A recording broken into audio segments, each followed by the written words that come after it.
เนื่องในโอกาสส่งท้ายปีเก่าพศ2568และต้อนรับปีใหม่ลาวพศ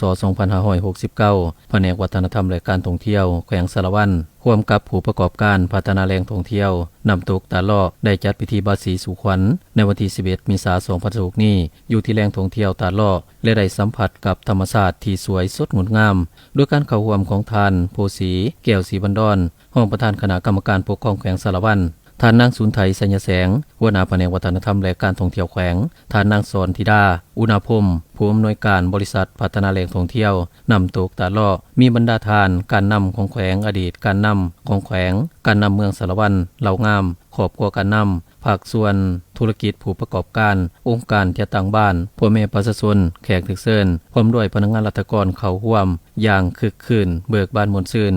ท่านนางสุนไทยสัญญแสงหัวหน้าแผนกวัฒนธรรมและการท่องเที่ยวแขวงได้ให้รู้ว่าการจัดพิธีบาสีสู่ขวัญในครั้งนี้แม่นเพื่อเป็นการปกปักรักษาวัฒนธรรมกีดของประเพณีอันดีงามของชาติลาวเฮาที่เคยปฏิบัติสืบทอดกันมาทั้งเป็นการเสริมขยายและหัดแน่นความสามัคคีระหว่างการนำแขวงเมืองพนักงานราชการผู้ประกอบการการจัดตั้งบ้านและพ่อแม่ประชาชนในขอบเขตดังกล่าวให้มีความแน่นแฟ้นและปฏิบัติตามขนบธรรมเนียมอันดีงามของชาติโดยได้มีการบาสีสู่ขวัญผูกแขนหดสงและอวยพรซึ่งกันและกันมอบของขวัญเพื่อแสดงความรู้บุญคุณความสามัคคีหักแพงซึ่งกันและกัน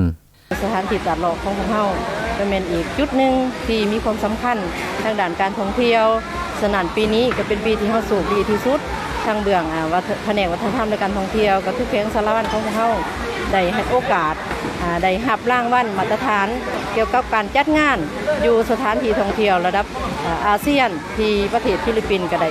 รับอย่างสมเกียรติแล้วมาฮอดปัจจุบันนี้ก็ที่ว่าพวกเฮาก็ได้มีการเฉลิมฉลองโดยถือเอาโอกาสปีใหม่ลาวในปีนี้เราได้จัดกิจกรรมบาสีสู่ขวัญ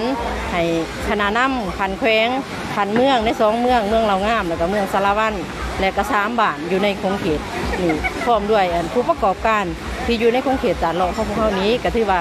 ได้เข้ามาร่วมในกิจกรรมดังกล่าวนี้เนาะเพื่อเป็นการสืบสานวัฒนธรรมอันดีงามของแขวงสารวัตรก่อนจะฮอดปีใหม่พวกเฮาก็จะมีการบาสีสู่ขวัญแล้วก็เพื่อเฮ็ดให้ทุกสิ่งทุกอย่างมีผลสำเร็จในปีต่อไปเนาะจัดกิจกรรมครั้งนี้มันอยากสืบสานวัฒนธรรมอันดีงามโดยเฉพาะมันเลี้ยงใส่การท่องเที่ยวที่เป็นปลายแหลมที่ทั้งภาครัฐได้กำหนดไว้คือว่าการท่องเที่ยวมันเป็นปลายแหลมที่สุดอยู่ในสภาพเงื่อนไขเศรษฐกิจปัจจุบันนี้ทางเบื้องอำนาจการปกครองของแขวงได้รับมอบหมายให้จัดกิจกรรมอยู่แหล่งท่องเที่ยวแห่งนี้เพื่อให้เบิกบานมวลซื่นและก็ประกอบกับ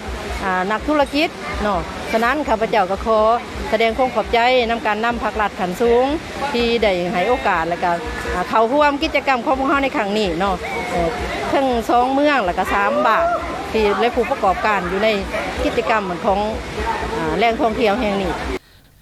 ท่านนางสอนธิดาอุณาพรมผู้อำนวยการบริษัทพัฒนาแหล่งท่องเที่ยวนำตกตาดล้อได้ให้รู้ว่าแหล่งท่องเที่ยวนำตกตาดล้อตาดหั่งเป็นสถานที่แหล่งท่องเที่ยวสำคัญของแขวงก็คืออยู่ในภาคใต้ของลาวซึ่งนอนในวงจรการท่องเที่ยวในภูเพียงบริเวณเป็นแหล่งท่องเที่ยวที่สวยงามไปด้วยธรรมชาติประกอบมีหลายกิจกรรมเช่นเที่ยวชมน้ำตกขี่ช้างย่างป่าลินน้ำล่องเรือชมวิถีชีวิตของชาวบ้านชนเผ่าและกิจกรรมอื่นๆและยังจะได้มีการปรับปรุงพัฒนากิจกรรมเติมอีกในระยะต่อไป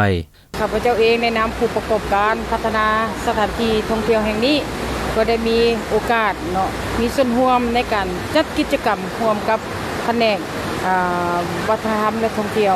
เนาะฉะนั้นพวกเขาเองในปีนี้ก็ถือว่าเป็นครั้งทมิตรเนาะภายหลังที่พวกเขาได้รับรางวัลอาเซียนเนาะในปี2016นี้สถานที่ท่องเที่ยวแหล่งท่องเที่ยวน้ำตกตัดโลตัดหังพวกเขานี้ได้รับรางวัลสถานที่ท่องเที่ยวจัดงานเทศกาลอาเซียนฉะนั้นอันนี้ก็เป็นการเริ่มในเบื้องต้นแล้วก็พร้อมกันนั้นพวกเขาก็ได้ถือเอาโอกาสที่ดีนี้ก็คือการฉลองปีใหม่จัดพิธีบาสีสู่ขวัญอวยพรการนำขันแขวงขันเมืองในบ้านพ่อแม่ประชาชนขันท้องถิ่นถือว่ามาเต้าโฮมกันเนาะท่านเบ้าโดยรวมกับทั้งเมืองทั้งแขวงทั้งพ่อแม่ประชาชนและ3หมู่บ้านอยู่ในคงเขตนี้ถือว่านี่ก็เป็น